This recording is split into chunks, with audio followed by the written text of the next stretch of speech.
Hey guys, very good morning. This is Shivam from Silverstone Nails. I welcome you to my YouTube channel. तो guys, आज के blog में मैं आपको फिर से करके दिखाने वाला हूँ नेल आर्ट एट होम।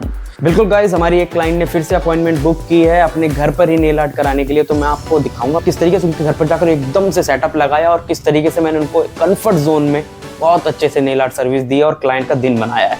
तो गाइज चलते हैं अपने क्लाइंट के पास, क्योंकि हमारी क्लाइंट बहुत बेसब्री से हमारा वेट कर रही हैं। तो चलते हैं, उनका दिन बनाते हैं और सर्विस देते हैं। तो चलो गाइस। यार तो चाबी नहीं मिल रही यार। मिल गई फ्रिज के ऊपर। चलो गाइस यार। तो गाइस मैं रास्ते में हूँ, अपनी सोसाइटी से निकल चुका हूँ अपने क्लाइंट के पास जाने के लिए।